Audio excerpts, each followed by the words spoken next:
Hi everyone, this is Miss and in this video we are going to learn how to make your own natural henna that stains awesome. The quality of ingredients also plays as important a part as the recipe itself. You'll find the links in the description for detailed videos about the quality of products required to actually make a good quality natural henna paste. Let's see the ingredients first. We have 100% natural henna powder, sugar, essential oil, water, and we're going to mix it up in a bowl. Make sure to use a bowl that is glass, ceramic, or stainless steel. Please refrain from using plastic bowls. And for the mixing, I'm going to use a silicone spatula here. For measuring the quantities of ingredients, I have a weighing scale here. Don't use tablespoons, teacups, or whatever for the measurements because we need the quantities to be accurate here. So first I'm going to place the bowl on the scale and then reset it, and then I'm going to put in the powder. This is a 1 kg pack of 100% natural Rajasthani henna powder, straight from where it's manufactured the best, Rajasthan, India. Make sure to visit the link in my description to know the quality of henna powder that is required to be used. I'm not going to talk about it much in this video. Henna powder, being the main ingredient, is required to be of very good quality to actually give you the desired results. My powder is stringy and it's triple sifted Rajasthani BAQ, means body art quality henna powder. The shelf life of this henna powder is like 3 to 5 years if stored airtight. So this is going to be a standard recipe where I'm going to use 100 grams of henna powder, and that is going to yield almost 350 grams of paste. The paste is usually 3 to 4 times the henna powder that you've used. I love how smooth and green my powder is. Lovely. So in goes 100 grams of henna powder. I use almost 40 to 50% of sugar in my paste. This is 50 grams. Sugar helps the paste stick to the skin when the henna is dry. Don't use anything else in replacement of it, like jaggery, honey, or any such thing. Just keep it to sugar. I'm using white refined sugar here.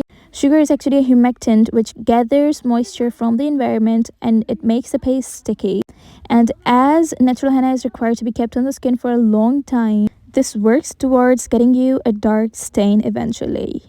Now I'm going to mix it up a bit, just so that the sugar sort of gets lost into the powder, just like that. And then I'm going to put in some water. The water quantity required is usually twice that of the henna powder, but every powder has a different level of thirst, so you need to add in water gradually. I'm just going to tare my scale and change the mode from grams to ounces. An ounce is equal to almost 30 ml, so I'm putting in like 6 something ounces in my powder.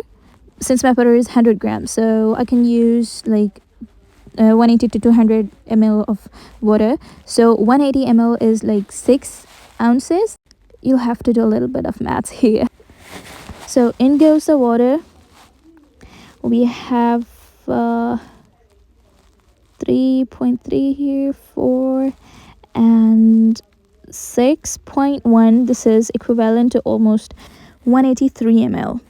My powder is 100 grams and I can use 200 ml of water because my powder is that thirsty.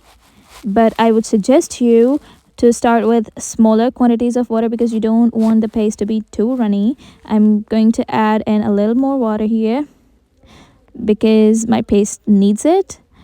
I am actually looking for a thick mashed potatoes consistency for my paste because once we keep it for dye release, it's going to thin out on its own, and we can add water later too after the dye release.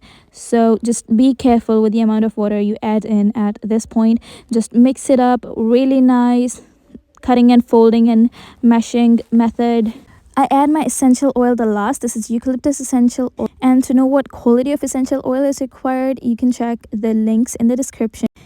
So essential oil is actually 30% of the powder used. So I've used 100 grams powder. I'm now going to use 30 ml of essential oil, that is like almost 1 ounce.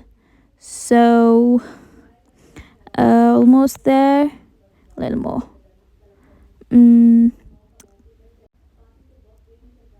Removing the scale now, we're just going to mix it up and make sure the oil is all taken up and absorbed by the paste. You can use a hand mixer or a stand mixer here. This is a small batch, so I'm fine mixing it by hand. Silicone spatula is actually a very good medium to mix the paste up at this stage if you're not using an electrical mixer. At this point, your paste will start becoming non-stick. It's not going to stick to the spatula, and it's going to be really shiny. Just make sure there's no oil left around the paste that's not soaked up.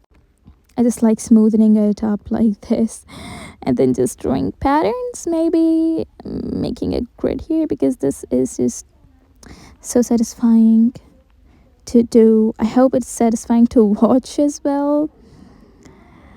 I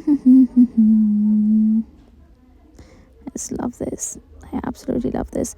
So this is actually the consistency of the paste that you're looking for when you're going to keep it for dye release. Dye release is actually the process where the henna powder releases its dye with the help of the essential oil, which eventually helps to stain the skin. My powder requires almost 10 to 12 hours for dye release, so I'm just going to cover it up. You can also use silicone bowl caps maybe, and I'll be putting it in my kitchen cabinet. You need to keep it in a warm place. I'm using a polythene bag here, tying it up.